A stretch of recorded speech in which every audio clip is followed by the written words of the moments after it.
और अब बात करते हैं श्रद्धा मर्डर केस की, जिसने पूरे देश को दहला कर रख दिया है।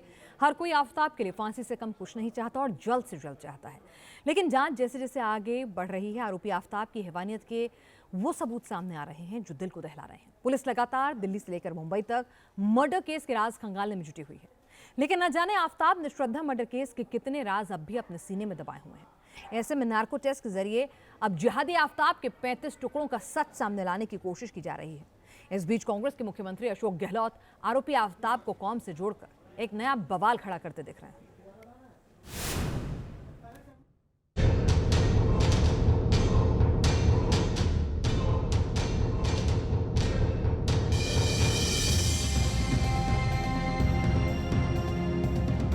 श्रद्धा, जिसके 35 टुकड़ों ने पूरे देश को झकझोर कर रख दिया।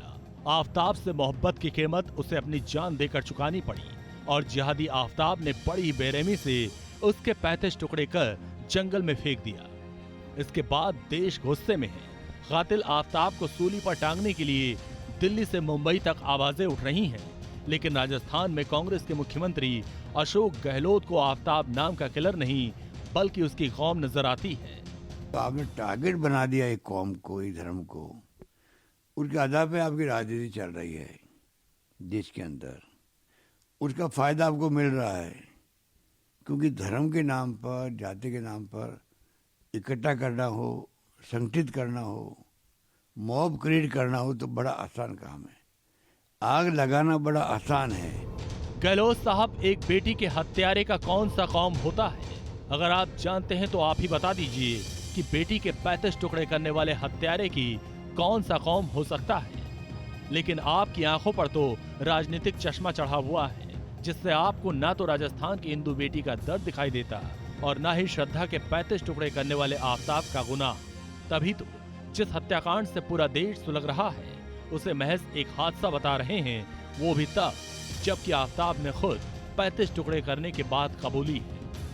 ये घटना है, घटना दुर्घटना है। ये तो नाम दे दिए गए हैं, नाम दे दिए गए हैं, जुमले कर दिए गए हैं, जुमले कर दिए गए हैं। आप इसको किसी रूप में ले लीजिए, ये तो कोई नई बात नहीं। सदियों से इंटरकास्ट, इंटर धर्म के नाम पे जो शादी होती है, कोई नई बात तो नहीं है। बीजेपी ने गहलोत के कौम को टारगेट करने वाले बयान पर निशाना साधते हुए कहा है कि ये कांग्रेस की मुस्लिम परस्त राजनीति का खुलासा है। गहलोत जी, जिसको आप धर्म कह रहे हैं वो अधर्म है। क्या 35 टुकड़े करना कोई धर्म है क्या? और मुस्लिम तुष्टीकरण की नीति में आप इतने अंधे हो जाएंगे, ये कल्पना नहीं की थी। शायद इसीलिए राजस्थान के अंदर लगातार हिंदुओं की हत्याएं जिहादी तत्व कर रहे हैं। श्रद्धा मर्डर केस में जिस तरह से हर रोज नए नए खुलासे हो रहे हैं, ऐसे में अब नार्को टेस्ट के जरिए इस हत्याकांड के हर राज को सामने लाने की तैयारी है। अब आफताब का नार्को टेस्ट मंगलवार को किया जाएगा, जिसमें श्रद्धा मर्डर केस के आरोपी आफताब से 100 से ज्यादा सवाल किए जाएंगे। वो सारे क्राइम से रिलेटेड कि कैसे कैसे फर्स्ट स्टेप से लेके कि कैसे कैसे उसने परफॉर्म करा इंसिडेंट को, इस हिसाब से जैसे इन्वेस्टिगेटिंग ऑफिसर बताएंगे उस हिसाब से उसके क्वेश्चन प्रिपेयर किए जाएंगे।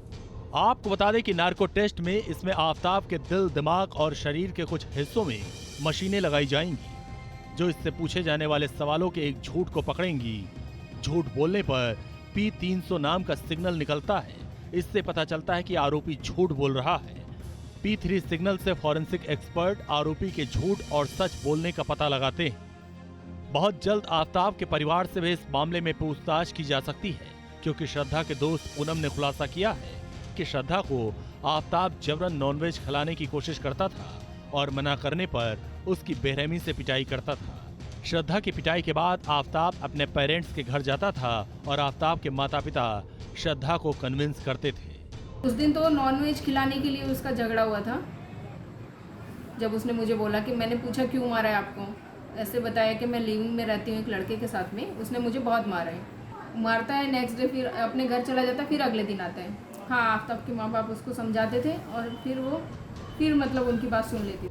इस हत्याकांड में आफताब के अम्मी अब्बू शक के घेरे में इस वजह से भी क्योंकि आफताब ने अक्टूबर 2020 में जिस रेंट एग्रीमेंट के साथ मुंबई के वसई पश्चिम में C101 नंबर का मकान लिया था, उस पर आफताब के माँ बाप के साथ आफताब और श्रद्धा की फोटो है।